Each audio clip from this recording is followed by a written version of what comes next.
Konnichiwa, kembali lagi dengan saya Ridwan di Millennial Interpreter. Untuk kesempatan kali ini, kita kehadiran seorang tamu agung, seorang legend sensei yang dimana beliau sudah berkarir sangat panjang sekali. Oke, terima kasih sensei buat atas kehadiran waktunya. Ya, terima kasih banyak nih sensei buat waktunya nih. Sama. Di sisi-sisi waktu kesibukannya. Nah, kalau berbicara terkait dengan awal mulanya untuk mulai menjadi sensei tuh gimana ceritanya sensei? Ya, terima kasih. Saya pulang dari Jepang itu tahun 1997. Berangkat tahun 1995. Tahun 1997 itu sempat melamar pekerjaan. Setelah pulang kampung, ada pemanggilan untuk melamar kerja, saya datang ke Bekasi. Ternyata karena krisis moneter 97, akhir 97 sampai 98 itu krisis moneter, perusahaan yang mewawancari saya itu tidak dipanggil, bahkan di PHK. Nah, kebetulan saya kos dekat Sirkus Bekasi dan ada penawaran dari sensei saya dulu, bagaimana kalau mau jadi sensei. Akhirnya ya mungkin tertarik juga. Sebenarnya cita-cita saya itu ingin jadi sajo direktur, bisa mempunyai orang. Tapi ini juga sambil beramal nggak apa-apa lah. Betul. Menjadi orang lain supaya dari tidak bisa menjadi bisa. Nah, itu pas di saat menjadi sensei tadi yang krisis moneter itu di saat umur berapa tuh sensei? Waktu itu saya masih ABG lah, umur 27 tahun. 27 tahun. 27 tahun. Berarti masih single nih sensei? Masih single, masih bujangan. Waduh. Imut-imut. Berarti aura-auranya itu untuk dari ngajarnya masih ke bawah kaula muda sensei ya? Ya, seperti itulah. Sampai sekarang juga masih merasa ABG. Nah, kalau misalnya buat menjadi sensei itu adakah mungkin dia tingkat pendidikannya gitu sensei? Apakah dari lembaga ini kamu harus ngikutin dulu buat kursus bahasa Jepang untuk ngajar murid caranya seperti ini, metodenya seperti ini. Apakah ada cara seperti itu sensei? Sudah pasti mungkin yang pertama bahasa Jepang kita harus, yang kedua ada kemauan. Mungkin banyak orang yang bahasa Jepangnya lebih bagus tapi untuk tidak suka untuk menjadi guru atau tidak berhadapan di depan orang-orang, itu tidak suka, lebih suka kantoran. Kebetulan saya mungkin tidak suka saja, tapi mau tak mau ingin mencoba.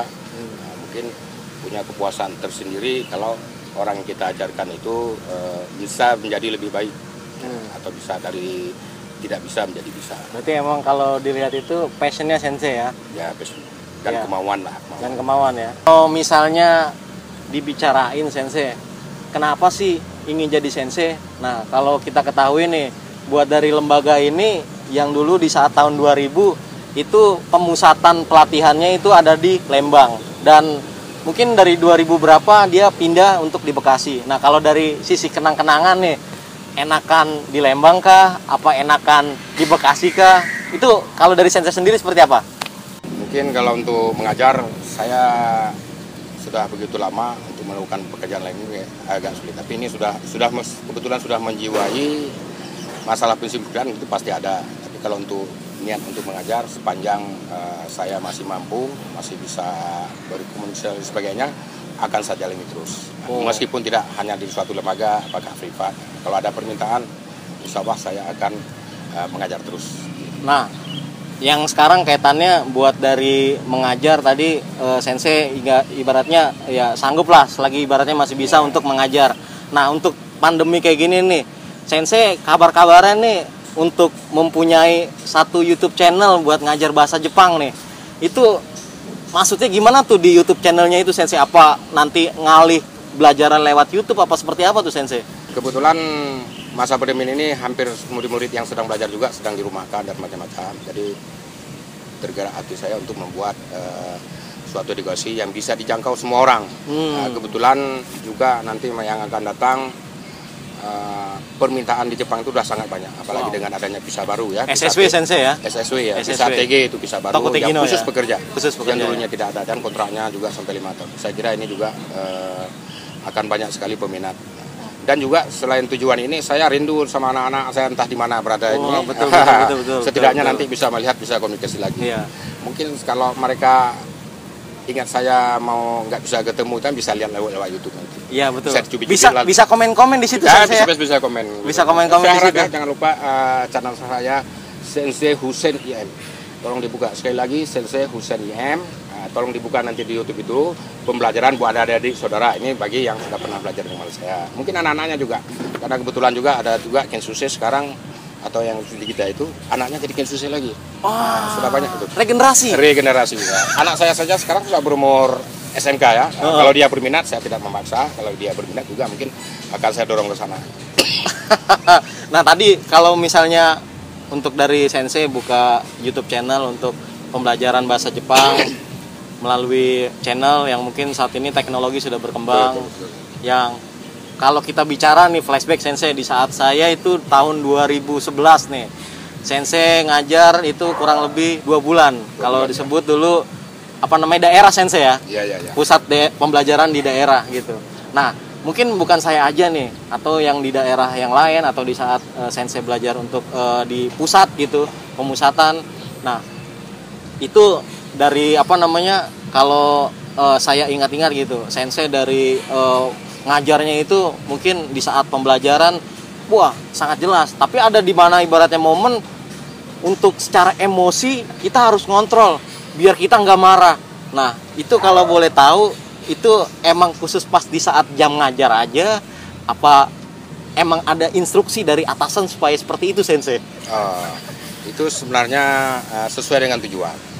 Karena tujuannya magang ke Jepang, mungkin di situ juga disiplin bagaimana kita harus bersikap itu harus betul-betul dilaksanakan dari sini gitu. Iya. Kita semua tahu orang Jepang teliti tepat waktu, tapi untuk mempraktekkannya nggak bisa. Betul. Jadi kalau kita sudah praktek di kelas, wah ini salah, ini betul. Kemudian juga orang Jepang dalam menegur itu kalau kita buat kesalahan juga sangat keras. Iya. Jadi kalau orang Jepang marah itu bukan berarti marah kita masih dipakai. Beda dengan tidak dimarah diam tapi besok udah dikat. Nah, tapi kalau dimarah berarti masih bisa. Betul. Saya kira seperti itu. Kalau itu bukan istilahnya bukan action ya, memang kita melatih ini tujuannya untuk apa? Ya, emang dari sisi buat pembelajaran Sensei ya. Betul. Kita bahas secara kenang-kenangan. Kalau pas saya di daerah itu kebetulan Sensei nih yang ngajar nih. Kalau yang saya ingat-ingat dulu tuh pas di saat pengen nulis itu dia spidolnya hitam tapi pas giliran di papan tulis merah. Wah, itu jadi kayak apa namanya sensaya 4 bro. langsung. Bus. Itu bener gue nggak bisa, dia langsung kabur ke Jimuso ke bawah itu. Wah, itu bikin laporannya sampai 1, 2, 3, 4. Wah, itu nggak bakal lama banget itu gue. Tapi nggak tahu itu apa emang salah ngisinya apa seperti apa. Tapi kalau dari lu sendiri bro, mungkin ada kenang-kenangan dengan sensei yang lain gitu, nggak pas di saat ngajar siapa sih lu gitu?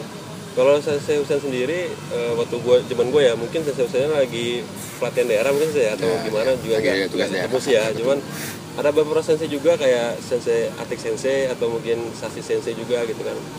Ya mereka juga baik-baik gitu kan. Jadi Atik Sensei juga dulu kan gue berdua sama teman gue nih gede bro ya. Ada namanya Ucup tuh. Jadi dia tuh nyangkain gue tuh ada kakak sama si Ucup itu gitu loh. Jadi selalu tuh Ucup gitu kan. Padahal Dika. gitu kan, ya. Saya bukan Ucup gitu kan kayak gitulah. Ada kadang-kadang kayak gitu. Itu juga kayak mungkin kalau sama orang-orang Jepangnya sama sensei Jepang mungkin kayak Kazama Sensei atau mungkin ini Shijima. Ini Shijima Sensei. Shijima Sensei. Shijima Socho sekarang. Waktu itu Socho. Gitu. Itu pernah waktu Taiso kan lagi Taiso terus mungkin kurang fokus kan ya langsung buang terjadi gitu. Ya tapi itu sih sangat membangun, berguna banget buat kita di buat kita di Jepang gitu kan ya. Mungkin kalau dari sensei sendiri juga ya, kalau bisa kita sampaikan ya rasa arigata gitu untuk terima kasihnya itu karena apa? Kalau kita tidak dididik dengan di Cepos ya, mungkin kita nggak bisa saat ini berdiri di sini. Mungkin yang lain-lainnya juga gitu. Tapi kalau ada sensei sendiri gitu, pernah nggak itu ex siswa sensei yang saat ini udah jadi sacho, mungkin yang saat ini udah berkarir sampai manajer GM ataupun direktur, kalau true story gitu itu ada nggak itu sensei? Mungkin sudah banyak sekali ya, sudah tidak terhitung. Kebetulan juga saya kalau ke daerah, tugas daerah di Medan, di Aceh atau kemana saja itu pasti murid-murid saya di tempat itu menghubungi dan selain kita ngopi. Kalau saco mereka sebagian besar sukses di daerah yang besar. Termasuk di kota-kota ini. Ya kalau ada juga yang sudah jadi betul-betul saco ya, yang punya karyawannya sampai 50 orang. Wow. Termasuk manajer atau interpreter betul. Oh. Ini sedikit balik bertanya, namanya selain interpreter, YouTube dan lain sebagainya, apalagi kegiatan Ridwan Sang nih? Kita untuk dari selain konten kreator untuk YouTube channel Sensei, untuk di Millennial Interpreter ini, untuk saya pribadi itu saat ini saya sebagai seorang interpreter itu di salah satu perusahaan two wheel atau dua roda gitu. Yang sebelumnya banyak untuk di 4 roda gitu. Jadi emang hampir setelah pulang itu sampai saat ini lebih banyak di interpreter gitu. Yang kaitannya freelance ataupun full time. Tapi di luar itu juga saya juga menerima untuk translatean Sensei gitu, ataupun misalnya butuh untuk interpreter di saat weekend Sabtu Minggu. Kalau sebelum pandemi itu biasanya banyak dari teman-teman buat ngabarin gitu, bro besok ada waktu nggak, ada Jepang mau datang, bisa nggak temenin gua gitu. Biasanya seperti itu. Tapi sekarang pandemi hanya di interpreter perusahaan aja, pas di saat pulang kerja ataupun di saat weekend paling kita buat konten kreator Sensei untuk di Millennial Interpreter. Karena lagi nggak ada kunjungan ya. Betul Sensei. Emang pandemi ini efeknya sangat besar sekali gitu Sensei. 2014 sampai saat ini 2020 jadi interpreter. Saya dengar-dengar ini juga buka kelas buat interpreter. Ya, kita jadi buka kelas interpreter itu terinspirasi karena WFH Sensei. Oh. Yang sebelumnya emang sebelum corona itu kita buka kelas itu biasanya private aja untuk N5 ataupun ibaratnya N4 gitu. Tapi kaitannya dengan corona, akhirnya dari saya tidak merokok jadi ngerokok. Kepikiran nih, wah kalau buat interpreter program itu belum ada gitu. Jadi saya kepikiran buat secara materinya, modulnya itu saya persiapkan. Jadi tujuannya, fungsinya apa? Karena banyak yang saya rasakan, yang saya dengar di saat orang setelah magang pulang ke Indonesia ataupun orang sastra langsung berkecimpung buat jadi interpreter, banyak yang gugur Sensei. Meskipun mungkin sertifikat bahasa Jepangnya tinggi mungkin ya. Betul. Tadi dia punya udah Shikengnya udah ada nih buat Noriko Shikengnya N3, N2 bahkan N1. Tapi kaitannya kalau di interpreter itu kan dia ada 2 yang sangat penting sekali. Tadi bahasa Jepang, itu skill dia. Yang kedua itu adalah komunikasi. Komunikasi ini knowledge. Misalnya dia bisa bahasa Jepang, contohnya dari daerah nih. Apakah dia dari Jawa, dari Sunda, atau mungkin dari luar Jawa. Bahasa daerahnya kan masih lekat tuh Sensei ya. Jadi di saat dia tahu bahasa Jepangnya nih, tapi pas di saat sampein ke bahasa Indonesia, dia bingung bahasa Indonesianya apa ya. Jadi saya kepikiran buka untuk kelas interpreter, disebutnya kalau saya itu saung kelas Sensei gitu. Jadi nuansanya di tempat saya itu belajar untuk di depan rumah, jadi kebun gitu. Jadi ya dikelilingi sama pohon-pohon melinjo. Nuansa alami ya. Nuansa alami, back to nature. Ya. Jadi bagi khususnya untuk orang yang setelah balik ke Indonesia ingin meningkatkan lagi bahasa Jepangnya buat mengambil Shikeng N3 atau mungkin N2 yang ingin menjadi interpreter, terkait dengan trik dan tipsnya Sensei. Karena apa? Itu yang penting. Kita di Jepang bekerja, ngomong sama Jepang nggak aktif Sensei. Giliran masuk ditiban meeting, itu orang ngomong translatein. Berarti itu bagian dari tips atau pembelajaran dari interpreter. Betul sekali Sensei. Jadi lebih kepada trik, tipsnya sama Sengmong Yogonya gitu. Karena saya juga di produksi HRGA, PPIC dan sekarang ini di Korkom gitu. Jadi ya bisa kaitannya di situ, banyak yang akan saya share gitu ketika mengikuti saung kelas. Jadi Minasang, ini salah satu contoh murid saya yang sudah berhasil ya. Saya bangga dengan Sensei no Kagede. Sensei no Kagede. Yang paling penting itu dari diri sendiri. Iya. Dari Sensei sendiri, kalau misalnya disampaikan buat murid yang saat ini sudah ada di Jepang, atau muridnya yang ingin memasuki tahap 1, tahap 2, atau muridnya yang sudah kembali ke Indonesia, sudah kembali ke negara asalnya, ada nggak pesan-pesan khusus nih dari Sensei nih? Apa tuh Sensei untuk pesannya itu? Pesan saya buat semuanya bersama yang sedang belajar, yang akan mengerjakan, kemudian yang sudah selesai, gunakan kesempatan selama saudara di Jepang, kemudian yang mempersiapkan diri atau yang sudah di Jepang, yang sudah di sini apa hasil dari Jepang itu sudah bilang. Kalau bahasa Jepang jadilah interpreter. Mungkin ada hal-hal lain untuk jadi seorang pengusaha yang sukses atau supaya jadi contoh yang lebih bagus. Itu yang sedang ada di Jepang, bahasa Jepang ditingkatkan terus, jangan hanya berpoya-poya dan lain sebagainya. Karena nanti saya kadang umur 20 itu masih panas-panasnya itu. Betul. Hanya main, melencong dan sebagainya. Jadi saya harap bulan SMA kalau bahasa Jepang habis, kalau duit kan banyak habis.